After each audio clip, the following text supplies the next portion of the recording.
Brahma Gururvishnu Gururdevo Maheshwaraha Gurureva Param Brahma Tasmai Shri Gurave Namaha Chinmayam Vyapyat Sarvam Trilokyam Sacharacharam Tatpadam Darshitam Yena Tasmai Shri Gurave Namaha Tvameva Mata Cha Pita Tvameva Bandhuscha Sakha Tvameva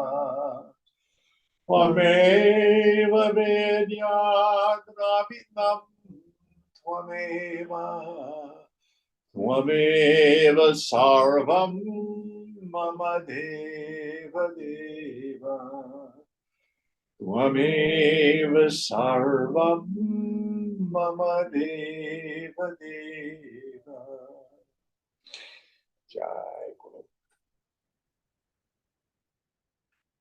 Om Bhadram Karnevi Shrunuyama Devaha Bhadram Pashyem Akshabhiryajatraha Sthiraya Rangaistushtvagum Sastanubihi Vyashema Devahitam Yadayuhu Swasti na Indro Vridhashramaha Swasti na Pusha Vishwavedaha Swasti nastarsho arishtanemihi Swasti no brahaspatir dadatu Om Shanti Shanti Shanti.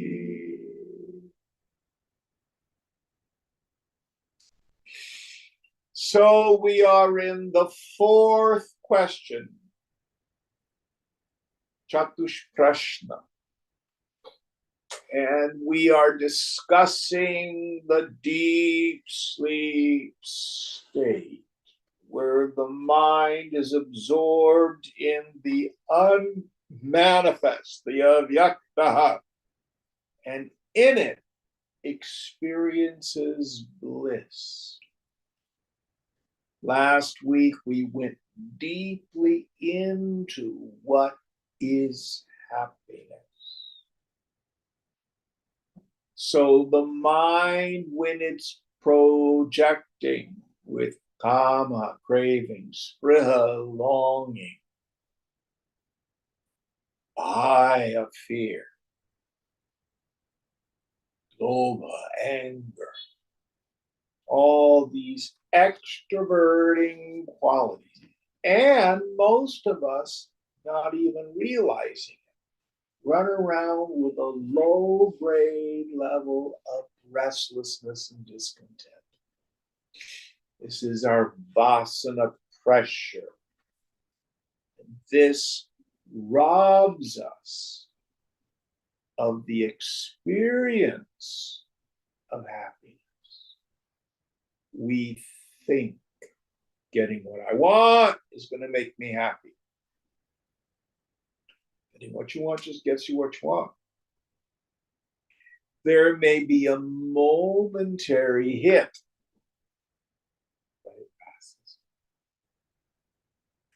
But what we learn in deep sleep is it is the absence of that craving that in fact allows the mind to be blissful when it comes home. Problem is, in deep sleep, the mind still has one fundamental vritti, and that is avidya, ignorance. So I do not know that this is the bliss of myself. I think it's sleep, or when I experience it momentarily through the world, I think it's the people, places, things, and conditions. All right, so I think, Mark, are we on the fourth or the fifth mantra today? The fifth mantra. Fifth mantra in the fourth chapter. And Amini, will you help us out? Yes. अत्रैष देवः स्वप्ने महिमानम् अनुभवति यद् दृष्टं दृष्टम् अनुपश्यति श्रुतं श्रुतम् एवार्थम् अनुशृणोति देशादिगन्तरैश्च प्रत्यनुभूतं पुनः पुनः प्रत्यनुभवति दृष्टं च श्रुतं च अनुभूतं चाननुभूतं च सच सर्वं पश्यति सर्वः पश्यति. In this state, the mind enjoys the dream and its greatness. What has been seen, it sees again. What has been heard, it hears again. What has been enjoyed in different places and countries, it enjoys again. What has been seen and not seen, heard and not heard, experienced and not experienced, real and unreal, he sees all by being all. So here the mantra starts to examine in depth swapna, the dream state.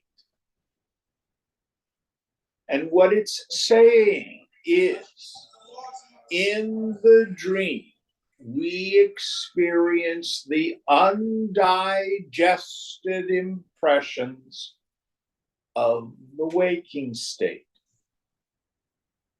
So if you dream about a boat, it's because in the waking state you have seen a boat. Now, you may combine things. You see a boat in the waking state, you see an airplane in the waking state. In the dream, you may have a flying boat, a boat with wings. So they get all mushed and combined. So here it says what you've seen here, etc., before. Then we revisit in the dream state. So I want to talk a little bit about dreams. We have three kinds of dreams. Now it's interesting. Women, by and large, dream in color. Kristen, do you believe dream in color? Mm-hmm. Men, by and large, for our ordinary, what I call garbage dumping dreams, dream in black and white. Some very sensitive men will always dream in color. Interesting difference between men and women. Most people don't recognize. So 90% of our dreams are nothing more than the undigested impressions of the waking state. Now, if we have anxieties or fears or frustrations, expectations that we don't resolve, these get worked out in the dream state. So there are people who spend much time analyzing their dreams, writing them down and things like that, trying to remember them, because it does give us some access to the unconscious. So this is one of the great contributions that Carl Jung made to Western psychology, dream analysis. If you are a meditator, we more efficiently process the unresolved impressions of the waking state. So you will find that you will need less sleep and your sleep will be deeper. Won't be agitated. It's one of the benefits of regular meditation. Doesn't mean you won't dream. Of course you'll dream. It's natural for the mind to do that. The second kind of dreams is what I call big dreams. This is where, on occasion, the mind will tap into the total mind, Hiranyagarbha, and we will get intimations of things that are going to happen. So, for example, one of the more famous Western examples of this is Carl Jung's Red Book.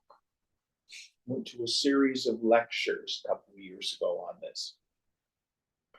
He was tapping into the total mind because he was pretty good access to his dream world life about what was going to happen in World War II. He did all these drawings about all this violence and things like that. Or you have people like Edgar Cayce, the sleeping prophet, who would go into like a trance state and was able to prophesy and things like that. Some people get these things. I think it's in the Hebrew scripture. It says, your young men will prophesy and your old men will dream dreams. So we can get intimations of larger karmic things.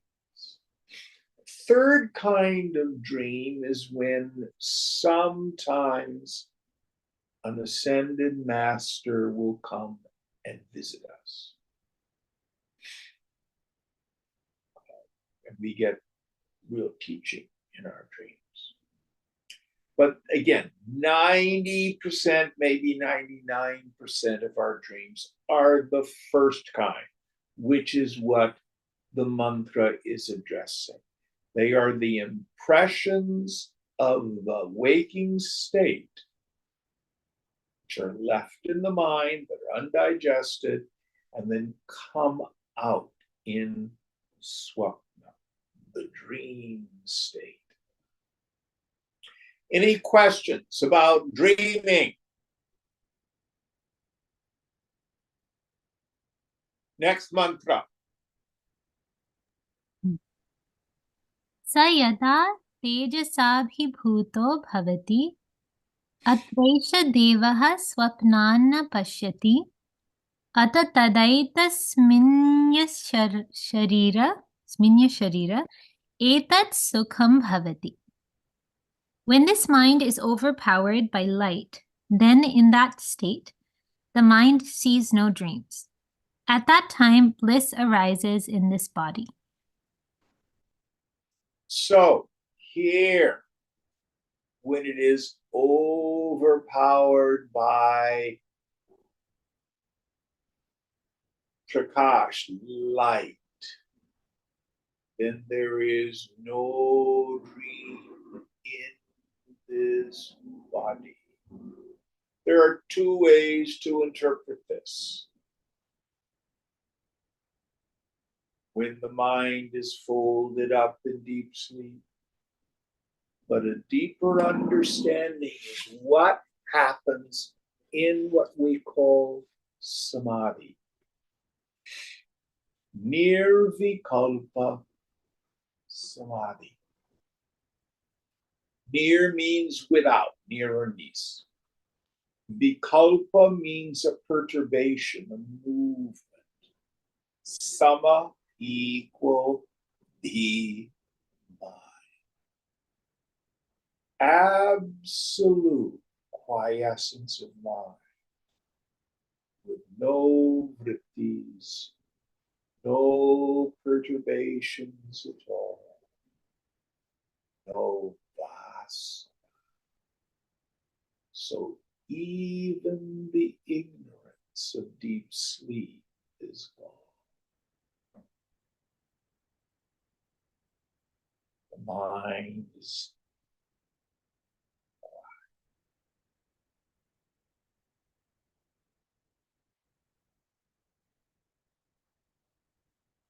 In that state, the jiva bhavana, the feeling that I'm a person, is gone. And the perception of the phenomenal world is gone. Now listen carefully. People romanticize nirvikalpa samadhi. Oh, I want to go into nirvikalpa. Any time the mind is free from thought, that's nirvikalpa. People experience it all the time. But, this is a big but, because we are not attentive to it, it is not useful. These are what the scriptures call fleeting samadhis. So I like to use the example, you've just finished work and you're on the BART, you're coming home from BART, and you're holding on to the strap and you space out. Your mind's gone. You come back. What did you realize? Back of BART's seat, because that's where your attention was. Where'd you go? I don't know. So the mind must be prepared so that the attentive faculty is turned within. So when we get those momentary little flashes, when thoughting stops,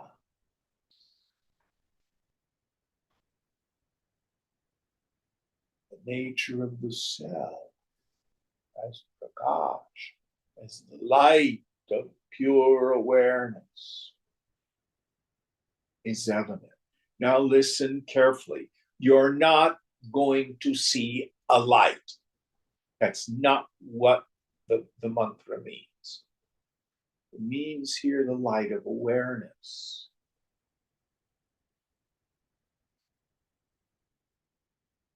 So these fleeting samadhis can be useful if we pay attention to them. So, for example, here, just listen to the traffic for a minute. Just kind of put your thumb on your mind. Words fall short.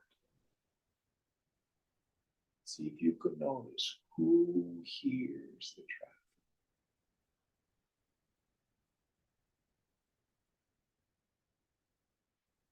Just little flashes of, oh, there's nothing there. The mind will start again.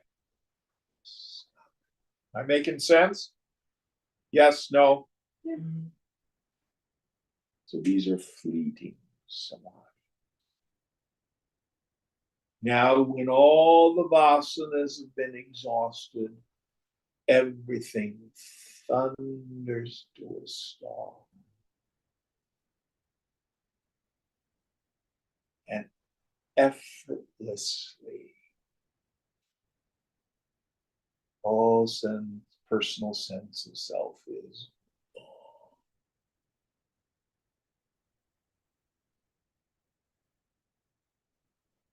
So there's a lot of sadhana that's implied in this mantra. So this is beyond the deep sleep state. Self is always shining. Here's the mind in the waking state. In swapna, the dream state, folded up into deep sleep. Samadhi. And when the mind returns, it reflects on that experience. Golly, there's nobody there. That's what happens when we get these pratyabhijnana, these moments of recognition of my essential nature.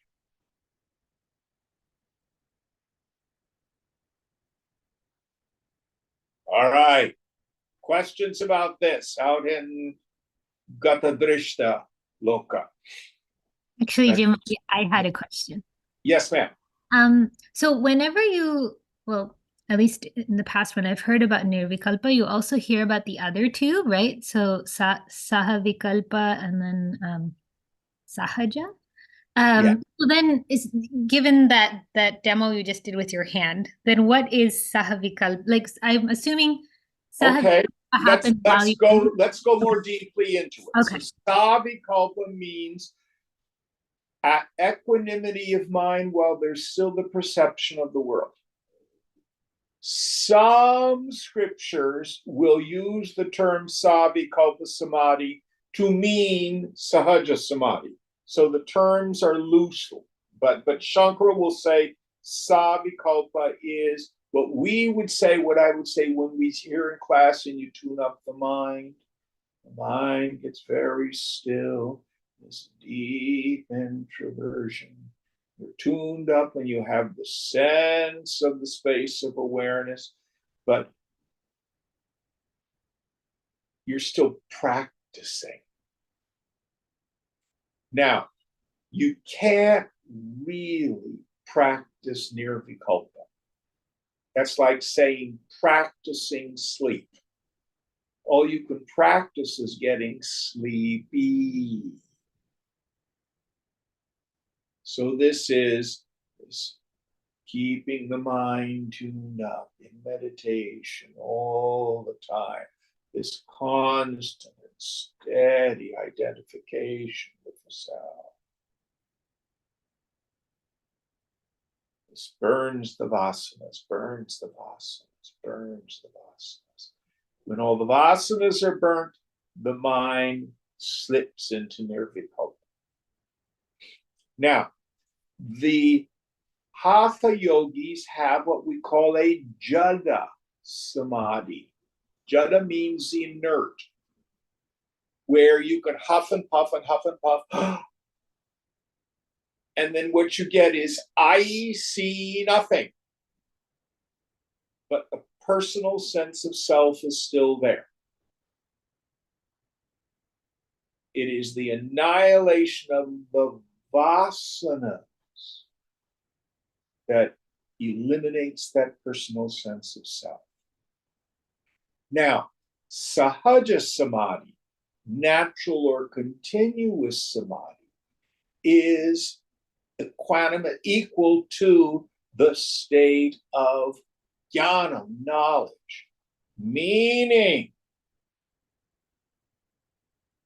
I know I am Brahman, and I know this world is nothing but Brahman, and the names and forms are mithya, illusory. Meaning, whatever form the mind is in, I never lose the knowledge of myself. Sahaja means natural or continuous. So the term sahaja samadhi is equanimous, it's equal to being jivan mukta, being a jnani, being sthita prajna purusha. Is that helpful, Amini? Yeah, I think because we were thinking about the states, right? So Nirvikalpa, I guess, happens in meditation. Savikalpa happens in waking, right? If one is practicing. And I guess Sahaja happens with lots of practice. Also in the waking state. Okay. But the sense is one no longer has a personal sense of self and no longer takes the world as real. Okay. Good question. Good question. Thank you. All right, next mantra.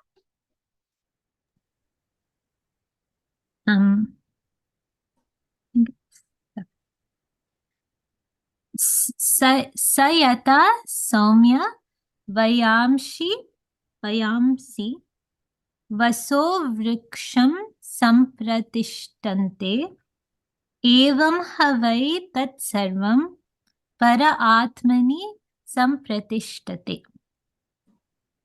Just as, O beloved, birds very well retire to a tree to roost, in the same way indeed do all these rest well in the Supreme Atman.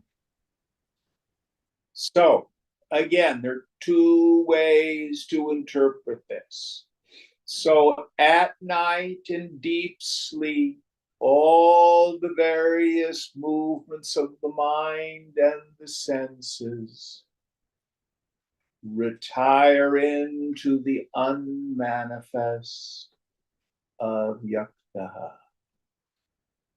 Just like the birds are tweeting all through the day, and at night they go to the tree and then they rest. They're silent.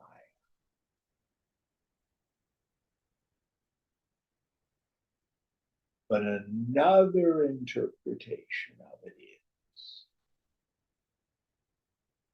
consciousness is the illuminator of all mental and sense perception. And just like the waves come out of the ocean, and when the wave subsides, it is no different than the ocean. So the question that's implied, where do your thoughts go when you quit thinking them?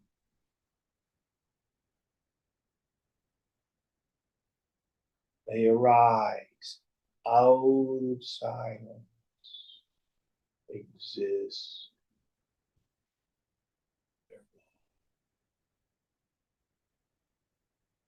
They emerge from consciousness, exist.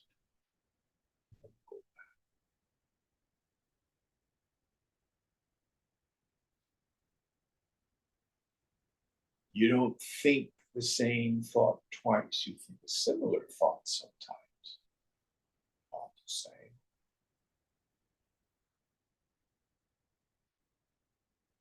You see a wave in the ocean. It occurs. It goes back. That wave is gone forever.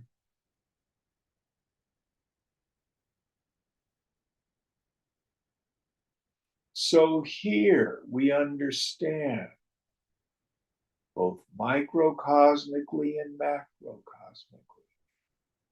Everything emerges from consciousness.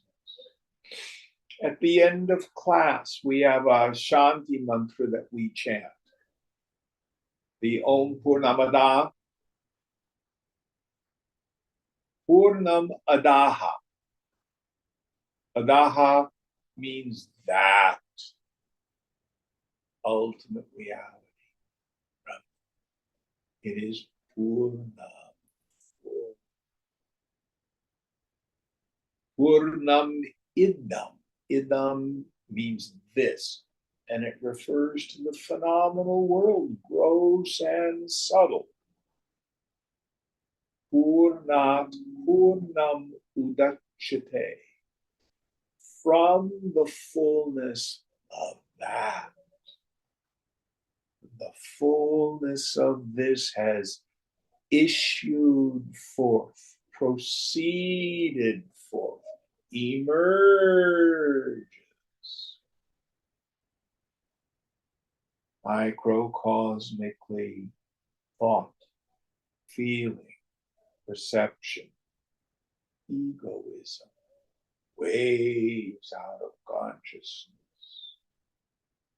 Even my ignorance does. Macrocosmically, whole universe, gross and subtle, issues forth consciousness.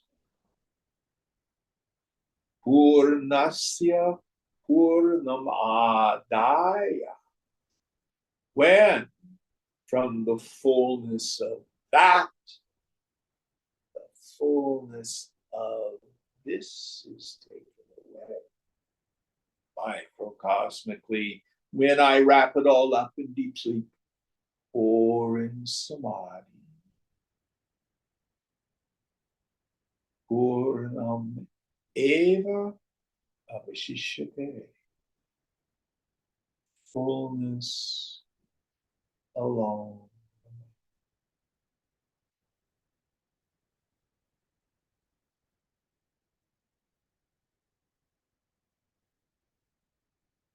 Thought, feeling, and perception emerge, and they disappear.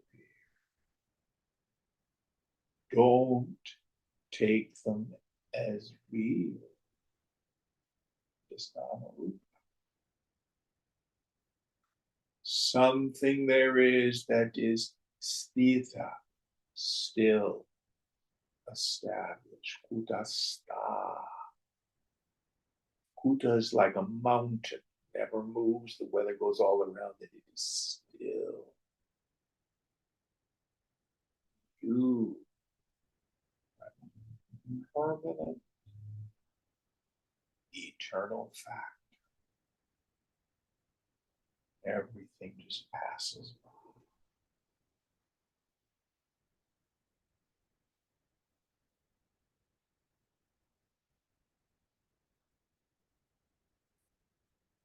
Next mantra.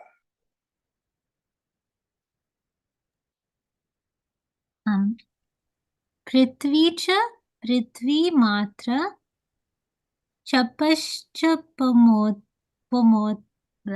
चपश्च पोमात्रा च तेजश्च तेजो मात्रा च वायुश्च वायुमात्रा चाकाशश्चाकाशमात्रा च चक्षुश्च द्रष्टव्यं च श्रोत्रं च श्रोत्रव्यं च घ्राणं च ग्रातव्यं च रसश्च रसयितव्यं च वक् च स्पर्शयितव्यं च वाक् च वक्तव्यं च हस्तौ चादातव्यं चोपस्थश्चानन्दयितव्यं च पायुश्च विसर्जयित्वं च पादौ च गन्तव्यं च मनश्च मन्तव्यं च बुद्धिश्च बोधव्यं च चाहङ्कारत्वं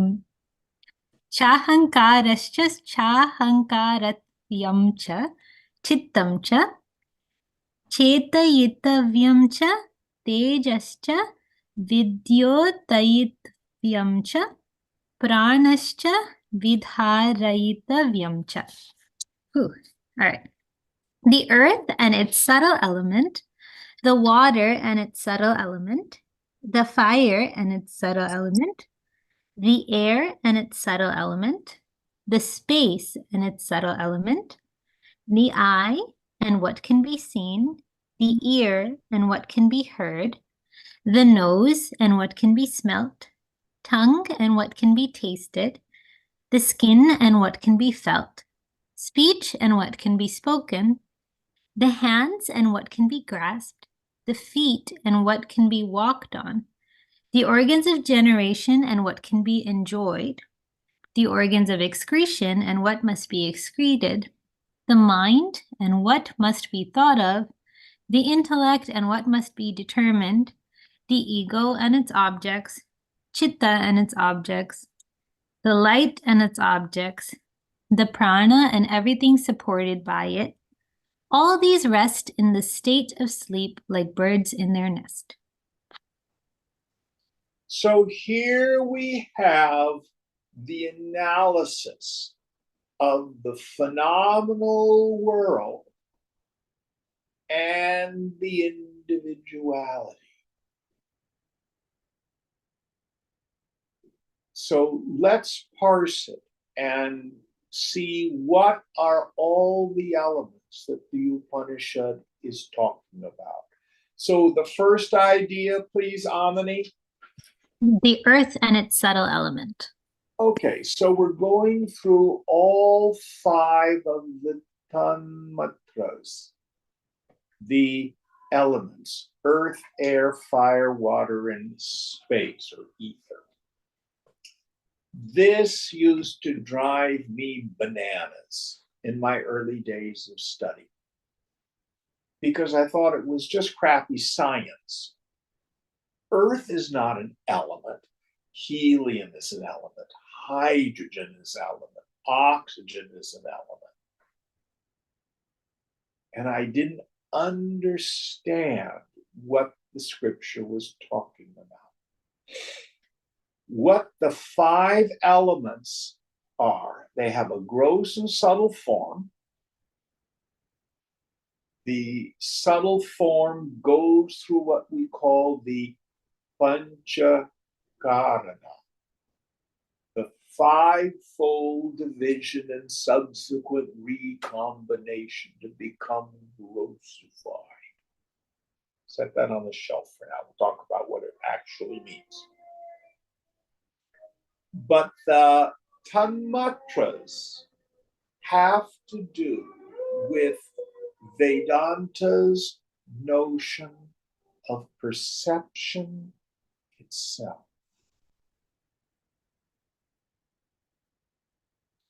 So, the way I like to explain it, you folks here in my living room, you can see the coffee table. What's the coffee table made of? Wood. What's wood made of? Cellulose. What's cellulose made of? Carbon. So that's essentially what we would say scientifically the table is made of. But if you were dreaming that you were here in my living room and seeing the dream coffee table, what is the dream coffee table made of? Qualities of seeability, hearability, tasteability, touchability, smellability in various combinations. In the dream, there's nothing there but various combinations of sense perception.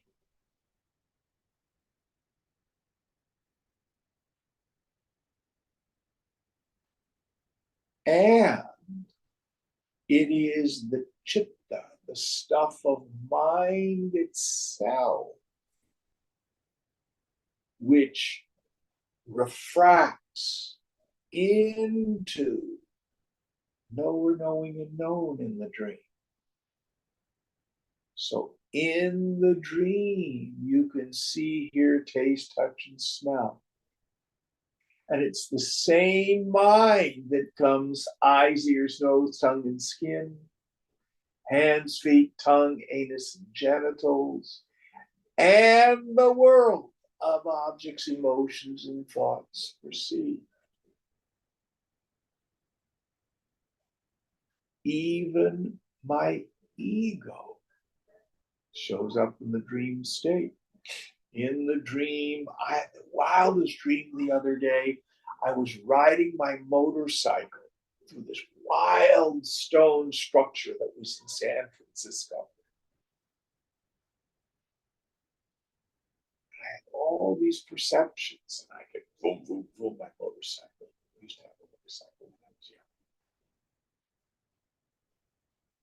But there was a dream gym identified with the dream body riding the motorcycle. So even ahamkara, the sense of self, the small sense of self, is a creation of this mind stuff.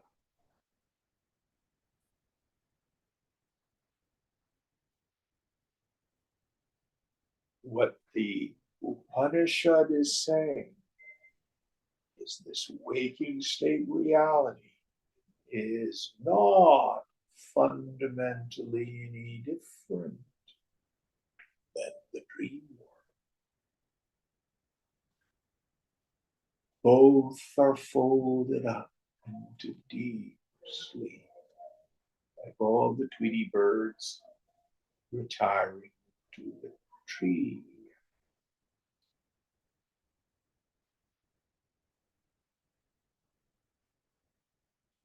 So what's the difference between the dream state and the waking state? Simply a grossification of the elements. They're denser, which is why it seems more real to be here in the physical world in the waking state than the dream state.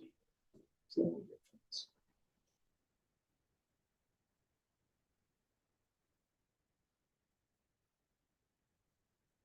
Night, it's all folded up like the birds going into the tree.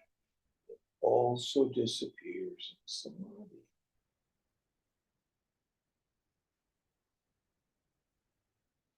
So there's a practice in thought. We have two great scriptural statements. Brahma Satyam Jagan Mithya. Brahman alone is real. The Jagat, the phenomenal world, is Mithya, illusory. But then Chandogya says, Sarvam Kalvidam Brahma, Sarvamidam, all this is verily Kalu. Well, make up your mind. Is it illusory or is it Brahman? Yes. When you dream about a table, the material cause of the table of your dream is your mind. It is the mind itself appearing as the table. The name and form of the table in your dream is mithya. It's an illusion, it's an imagination. So the practice is endeavor to not take the happenings of the world so seriously. It's all God. It's all unfolding as it should. Nobody really died. But the names and forms are constantly morphing in this great kaleidoscope of this world.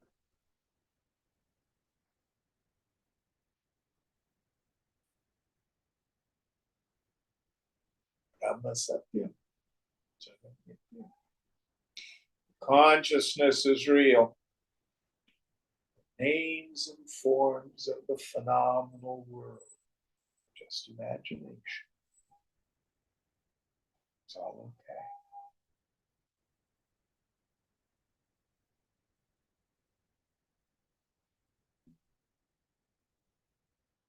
So we begin to withdraw our investment.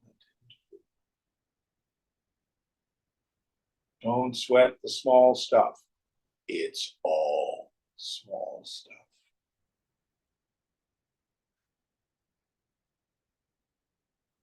How do I get rid of my worries? Quit worrying.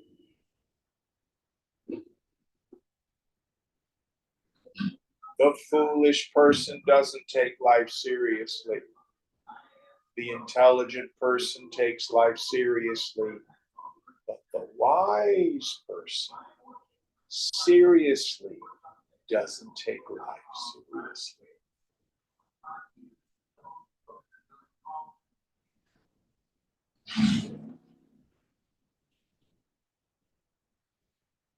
So in this work, we not only need to answer the question, Koham, who am I?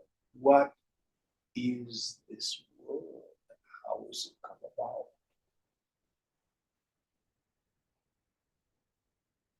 This world is consciousness. comes about by means of imagination. Sankalpa of the infinite. And my judgments on it, it's my sankalpa.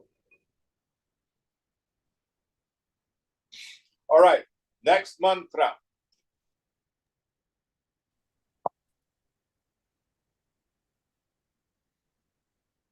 एषा हि द्रष्टा स्पृष्टा श्रोता घ्राता रसयिता मंता बोधा कर्ता विज्ञानात्मा पुरुष सपरेक्षर आत्मनि संप्रतिष्ठते. That is the one who sees, feels, hears, smells, tastes, thinks, knows. He is the doer, the intelligent ego, the Purusha. He dwells in the highest indestructible self. Yes. So, in the subtle intellect, there is this karta, this doer, this agent. What it does is it attributes to the self the qualities of the not self. The scriptures will call it jiva. It comes from the root jiv, jivati, which means to live. It's the sense that I'm a person. But it's not a real entity. It is a reflection. And it dwells, here he calls it the Purusha. Purusha literally just means person.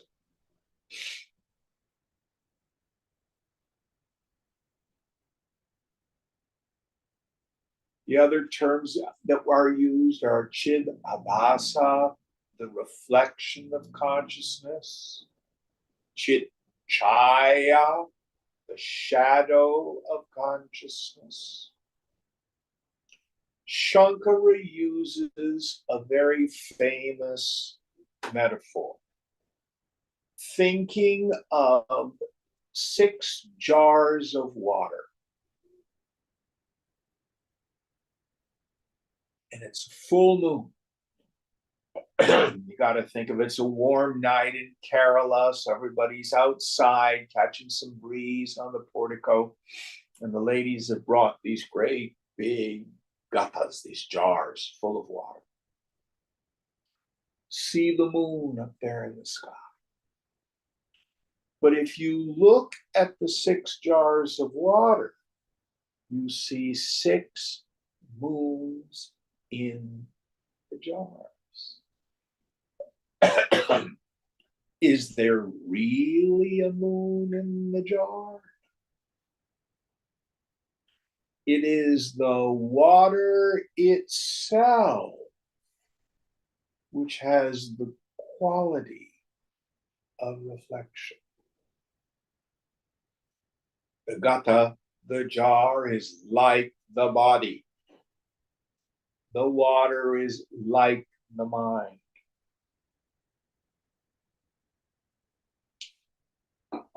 The reflected moon in the water is like the ego sense.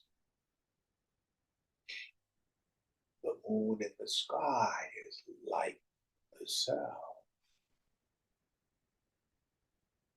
Are there 6 moons, one shining into each jar? Now watch. So if the jar is still, the reflected moon feels very clear. But if I go to the water, what happens to the moon in the jar? The moon is broken. So also, when the mind moves, it feels like I am sad, I am a failure, I am angry. You did this to me. Don't you know who I am? I have my pride. And the I that the mind is talking about is this jiva bhavana, this attitude or feeling that I'm a person.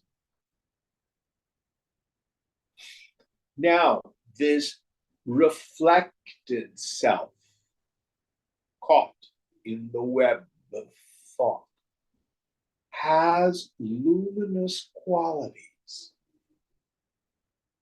I'm not going to do it this morning, but sometimes I'll bring out my little mirror and I'll turn on the light. And then I'll shine the light into people's faces. And the question is there a light in the mirror? No. Light's there. It's just reflected in the mirror. If I had two mirrors, are there two lights? No, one light. But the reflected light in the mirror does have the quality of luminosity.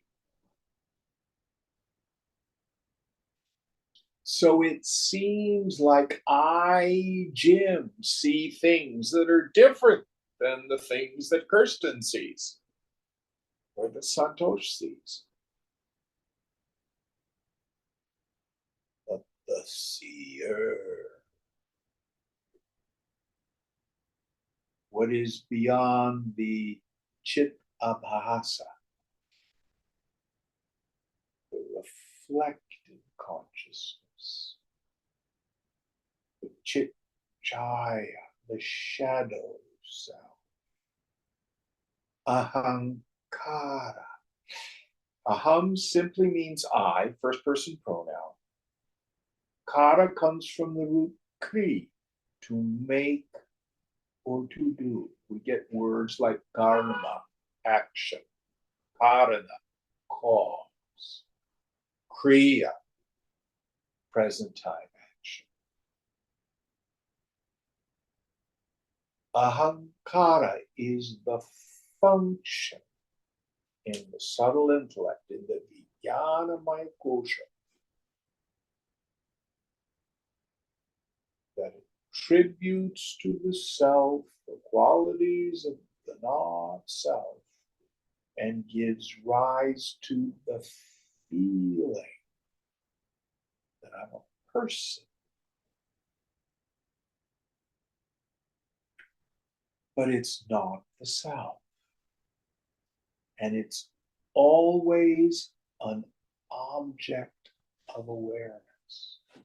Now, in the old-timey days when I would have 10, 12 people in class, we'd pick some poor person. We'd say, okay, everybody look at Kirsten and let's see if she's got spinach in her teeth or she spilled her breakfast on her blouse or does she have a pimple on her face? If we did that, how would you feel? Not great. You feel self-conscious. Yeah. Yes. So you get the experience of this shadow self thickening. Now, if you go out dancing, or you're lost in a project, or making love, there's no individual there. You're just in the moment. Direct experience. So that jiva bhavana thins. So you can see it thicken and thin. It is an object of awareness. It's not self.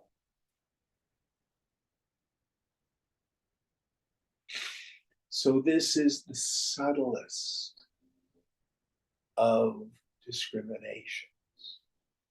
Being able to discern the difference between pure consciousness, eternal witness, which is nirupaha, without any qualities, and that chitjaya, the reflected self, chidabhasa, this ahankriti, this manufactured sense of I.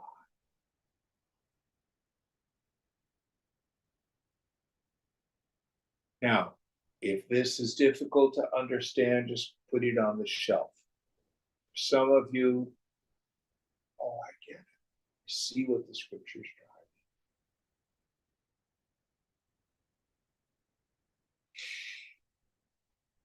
So all of this is our upadhis, our equipment.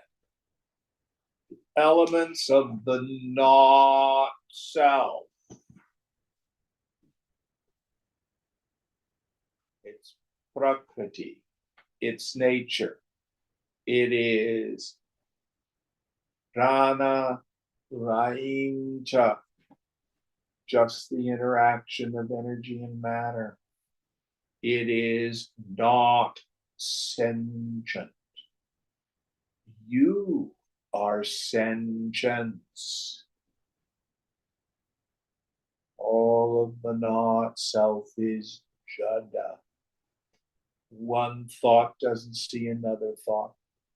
One feeling doesn't see another feeling. I illuminate everything.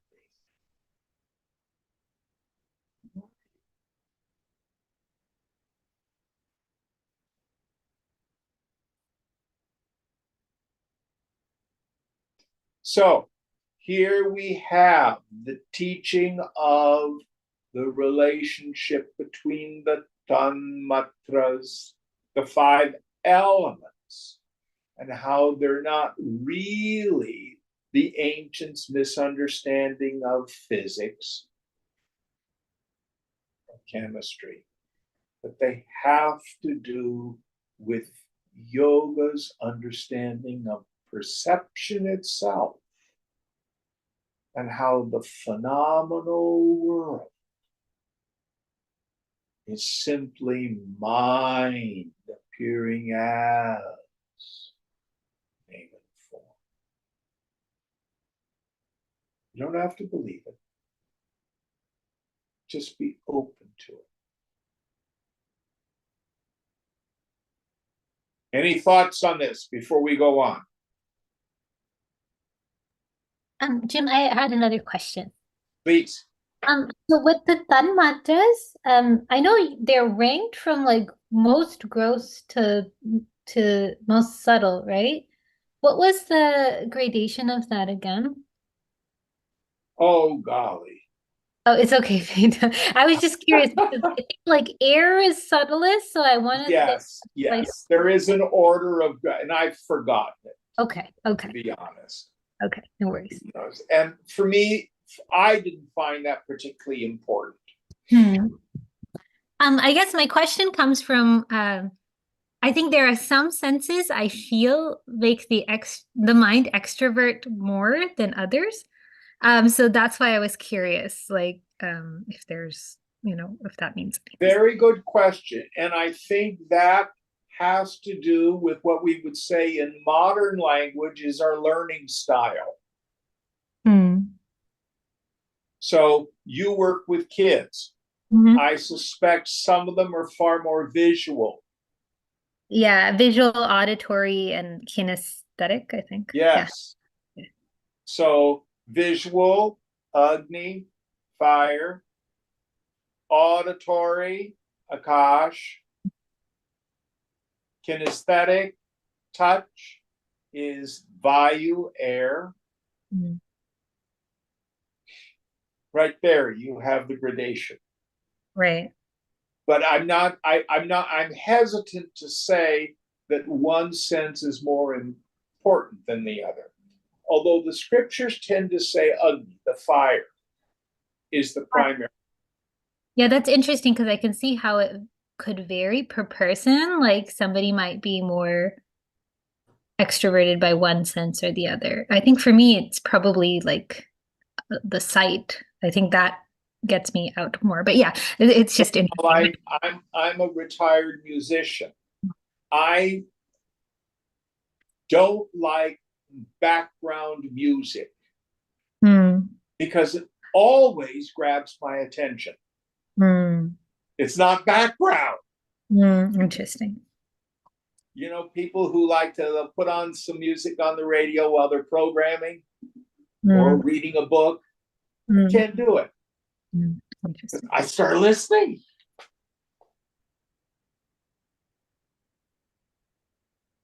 Good question. And I'm not sure I gave you a good answer. No, I think that's right. I think it depends on the person because for me, I almost feel like listening to things actually helps me focus. Yeah, it's different. Yeah, but yeah, I think it's probably different per person. Yeah. Yeah, good question. Okay, one more mantra. Param evaksharam pratipadyate sayoha vai tad achayam ashariram alohitam subhram aksharam vedayate yastu soumya sa sarvagnya sarvo bhavati tadesha slokaha. One who, O beloved, knows this being which is without shadow, without body, without color, which is pure and indestructible, becomes omniscient and becomes all, the supreme, indestructible being. He only attains. For this, there is a mantra. Yes. So we're setting up the exegesis on Om as it's found in this Upanishad.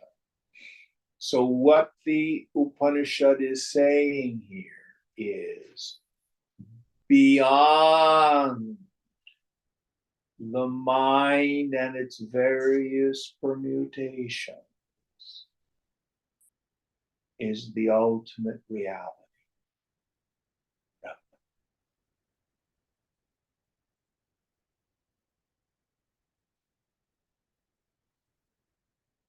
And you're not an individual soul that was bound and subject to reincarnation. All of a sudden you get fixed and you don't have to incarnate anymore, or you go to get stuck onto Brahman or something like that.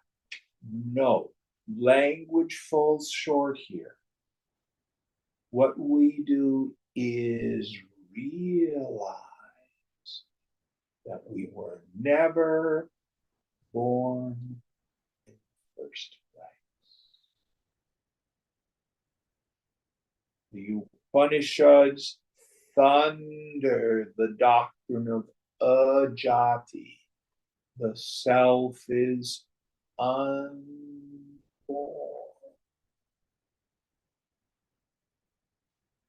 This feeling that I'm the jiva, the individuality that goes from lifetime to lifetime, is a very long and very vivid dream. So, do you incarnate into the dream state? Are you in the dream, or is the dream in you? That's the answer. Kirsten? I guess more of the second one. Yeah. It feels like I'm in the dream, but I'm not in the dream. The dream is in me. And is the dream really in you? Have either of you had a dream recently? Mm-hmm. What did you dream? I was climbing a mountain. Did you wake up in the morning and have to take the mountain and put it in the nightstand? No. Why not? It was never there. Yes! Yes! So in Gita, early on, Krishna says, all this is strung on me like jewels on a thread, Mani Sutre. Oh, that's so nice. Krishna's inside all of us. It's the place where we start. God is within. Then in the 9th chapter, he says, well, actually, I am not in them. They are in me. I'm not in the dream is in me. And then a few verses later, he says, well, actually, they're not even really in me. The mountain was not real. He says, behold my divine Maya, the support.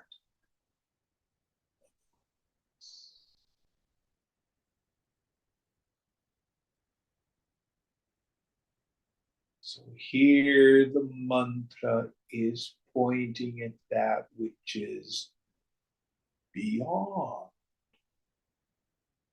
the lower Brahman, Apara Brahman, Apara Atman, the lower self, the body, the prana, the feelings, the thoughts, the ego, even the ignorance. We've talked. What is the knower of all of that?